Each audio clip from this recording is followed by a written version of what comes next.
कि या तो कबीर साहब जी हमें माफ़ करते नहीं तो भाई इस कुल्हाड़ी से हम अपनी गर्दन उड़ा देंगे, है ना। ये वही वाला कुआं है जिस पे सर्वानंद जी ने कमाली बाई के हाथों से कबीर का घर नीरुनिमा टीला जाने का रास्ता, और इसी जगह कबीर साहब जी बैठ के कपड़ा बुना करते थे। तो फाइनली दोस्तों मैं लहरतारा तालाब से 5 से 6 किलोमीटर का सफर तय करके यहाँ पे कबीर चौरा मठ में आ चुका हूँ, और ये वही स्थान है जहाँ पे कबीर साहब जी का लालन पालन हुआ था शिशु रूप में। लहरतारा तालाब से इनके मुंह बोले माता पिता नीरुनिमा जी उनको यहाँ पे लेके आए थे, और यहीं पे उन्होंने अपनी लीलाएं की थी बाल्य अवस्था में। तो आइए अंदर चलते हैं और देखने की कोशिश करते हैं यहाँ पे क्या क्या देखने को मिलेगा। आइए चलते हैं अंदर। तो अभी गेट के अंदर एंटर होके अंदर चलेंगे। तो जैसे हम गेट के अंदर एंटर होके अंदर चलते हैं ना, तो यहाँ पे गार्ड साहब बैठे मिलेंगे, नमस्कार। और जैसे अंदर चलेंगे तो इस साइड में कुछ बना हुआ शायद इनका, ये वहाँ पे कबीर पुस्तकालय लिखा हुआ, और यहाँ पे कबीर साहब जी के जीवन से रिलेटेड संक्षिप्त परिचय दिया हुआ इस लेख में।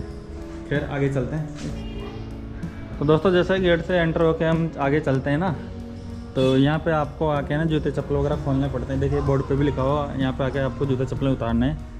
और देन उसके बाद में देखिए इस साइड में देखेंगे राइट हैंड साइड में, तो यहाँ पे मूर्तियाँ बनाई हुई। अभी इन मूर्तियों का क्या इतिहास है आइए देखते हैं। यहाँ पे एक लेख बना हुआ है, तो इसके बारे में, इन मूर्तियों के बारे में देखते हैं। यहाँ पे देख सकते हो ये राजा वीरदेव सिंह जी बघेल है।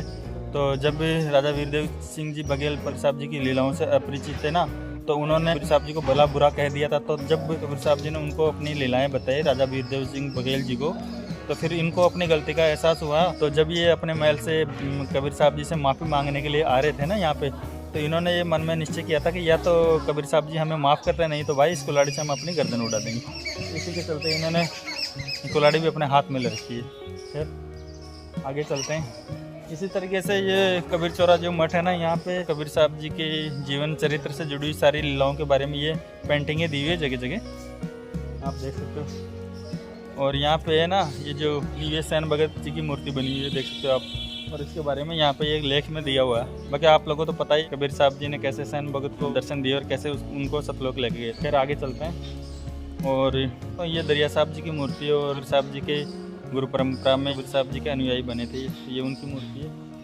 आइए आगे देखते हैं। ऐसी काफ़ी सारी नॉलेज दी हुई है यहाँ पे कबीर चौरा मठ में कबीर साहब जी और उनके जीवन से रिलेटेड। इस साइड में देख सकते हो ये रविदास जी, जिनको रविदास के नाम से भी जाना जाता है। रविदास जी के बारे में लेख भी दिया हुआ है यहाँ पे।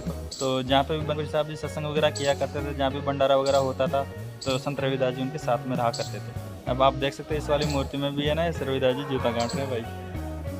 और आइए दोस्तों आपको अब उस जगह पे लेके चलता हूँ जहाँ पे सर्वानंद ब्राह्मण है ना उस टाइम का, जिसने सभी अपने समकालीन ब्राह्मणों पंडितों को शास्त्रार्थ में पराजित कर दिया था। तो अपनी माँ के कहने पर कबीर साहब जी से शास्त्रार्थ करने यहाँ पे आया था। तो वो कुआं यहाँ पे है अभी, आइए आपको ले चल के बताता हूँ यार। तो अभी दोस्तों देख सकते हो आप, ये देख सकते हो मेरे पीछे है ना, ये पूरा सेटअप दिया हुआ ना, कुएं का सेटअप दिया हुआ है। हालांकि ना तो अभी तो सर्वानंद ऋषि और ना ही कमाली बाई है, पर ये मूर्तियाँ है ना उनकी यादगार में बनाई हुई है। आइए आपको पास से ले चल के बताता हूँ।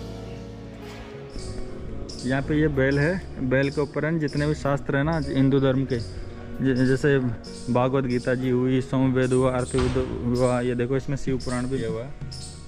ये जितने भी हिंदू धर्म के जितने भी शास्त्र और जितने भी पुराण जितने भी उपनिषद हैं, इनके सब के बारे में दिया हुआ कि ये जो सर्वानंद ब्राह्मण था ना उनका बैल है, और बैल के ऊपर है ना काफ़ी सारे वेद पुराण लदे हुए हैं। और ये सर्वानंद ऋषि है यहाँ पे, ये देख सकते हो दोस्तों, ये सर्वानंद और कमाली बाई इनको पानी पिला रही है। तो इनकी कथा के बारे में तो आपको पता ही होगा। बाकी मूर्तियाँ वगैरह तो सब है ना उनकी यादगार में बनाई है, पर जो मेन रियल बात है ना वो कुएं वाली बात है। ये देखिए मूर्तियों के पीछे ये जो कुआं दिया हुआ है ना, ये वही वाला कुआं है जिस पे सर्वानंद जी ने कमाली बाई के हाथों से आके पानी पिया था। तो जब उसकी प्यास बुझ गई ना, तब उसने देखा कि भाई मैंने पानी कहाँ पी लिया। जब फिर उसने कमाली बाई से पूछा कि ये लड़की ये किसका कुआं है, कौन सी जाति का कुआं है।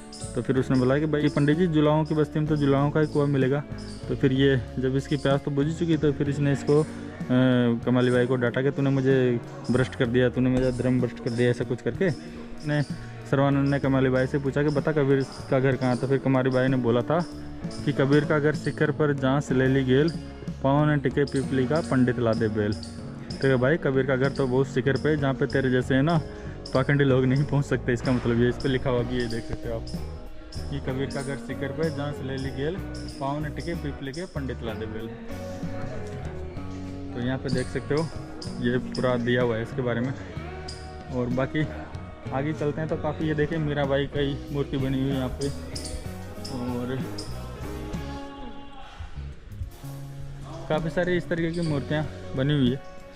तो आइए अब आपको उस जगह पे लेके चलता हूँ जहाँ पे कबीर का घर नीमा टीला जाने का रास्ता। तो इन सीढ़ियों से चढ़ के जैसे हम ऊपर चलेंगे यहाँ पे,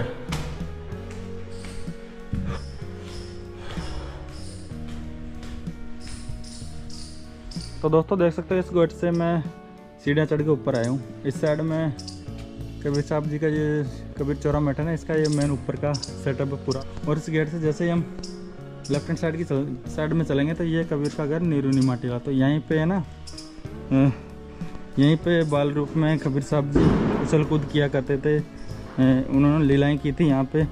और यहीं पे है ना कबीर साहब जी के जो मुँह बोले माता पिता थे ना नीमा जी, उनका समाधि स्थल बना हुआ है। तो आइए चलते हैं और देखने की कोशिश करते हैं कहाँ पे क्या क्या बना हुआ है। तो यहाँ पे देख सकते हो आप, इससे चल के यहाँ पे चलेंगे तो यहाँ पे कबीर साहब जी की एक मूर्ति बनी हुई है यादगार के रूप में। तो आप देख सकते हो ये मूर्ति बनी हुई है सतगुरु कबीर साहब जी की। और इस पर लिखा हुआ कबीर साहब 11 वर्ष की उम्र तक इसी परिसर में रहे थे, इसी परिसर में रह के उन्होंने लीलाएँ की थी। और यहाँ पे देख सकते हो आप, उसमें आगे आगे कबीर साहब जी और उनके पीछे उनके अनुयायी जो नाचते गाजते और भजन कीर्तन करते हुए आगे जा रहे हैं। और इस साइड में देख सकते हो आप, यहाँ पे कबीर साहब जी के पालनहार माता पिता नीमा की समाधि, इसमें लिखा हुआ नीमा का घर नीरू टीला। ये देख सकते हो यहाँ पे तो समाधि बनी हुई है और यहाँ पे उनका घर है। अभी देख सकते हैं इस पे लिखा हुआ कबीर साहब जी के ताने बाने का घर, इसी समाधि स्थल पर कबीर साहब जी की झोपड़ी बनी है। तो दोस्तों ये देख सकते हैं ये वही झोपड़ी है जहाँ पे कबीर साहब जी 6 वर्ष की उम्र तक रहे थे। 6 वर्ष की उम्र तक यहीं पे लीला की थी उन्होंने। और इसी जगह पे साहब जी बैठ के कपड़ा बुना करते थे। आप देख सकते हो मेरे पीछे ये जगह, यहाँ पे शायद वो ताना बाना भी दिया हुआ है।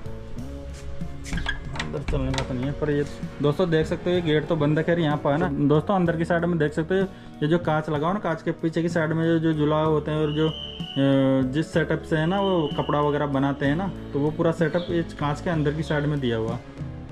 तो अभी मैं आपको क्लियर बता नहीं सकता क्योंकि ये यहाँ का ताला लगा हुआ। और भाई इस रेलिंग को कूद के मैं अंदर जा नहीं सकता, कोई भी चीज़ की अवहेलना नहीं कर सकता। तो इसी के चलते ना मैं बाहर से बताऊँगा आपको। और यहाँ पे भी देख सकते हो आप, यहाँ पे भी झुग्गी झोंपड़ियाँ वगैरह बनी हुई है, अंदर जाने का नहीं है बिल्कुल भी। देखिए ये वाली जो झोंपड़ी है ना, ये वाली जो झोंपड़ी मैंने बताई आपको, सर कबीर साहब जी कपड़ा बुना करते थे। और इसके बाजू में देखिए ये वाली जो झोंपड़ी ना, यहाँ पे साहब जी के जो मुँह बोले माता पिता थे ना वो रहा करते थे। तो भक्तों कबीर चौरा मठ का ये आपको डिटेल वीडियो कैसा लगा? अगर वीडियो अच्छा लगा हो तो वीडियो को लाइक करके अपने दोस्तों में अपने फ्रेंड्स में शेयर जरूर कर दीजिएगा। चैनल पर फर्स्ट टाइम आया तो चैनल को सब्सक्राइब जरूर कर दीजिएगा and press the bell icon. इसी तरीके का मैं कबीर साहब जी से रिलेटेड वीडियो फिर से देखने के लिए। और अभी मैं जा रहा हूँ पंचगंगा घाट पे, जहाँ पे स्वामी रामानंदाचार्य जी को कबीर साहब जी ने गुरु बनाया था। तो अगर वो वीडियो आप डिटेल से देखना चाहते हो तो फटाफट से है ना इस चैनल को सब्सक्राइब करके बेल आइकन को ऑन कर दीजिए, ताकि जब भी मैं वो पंचगंगा घाट का वीडियो लेके आऊँगा ना आप लोगों के लिए, तो उसका नोटिफिकेशन सबसे पहले आप लोगों को मिल जाया करेगा।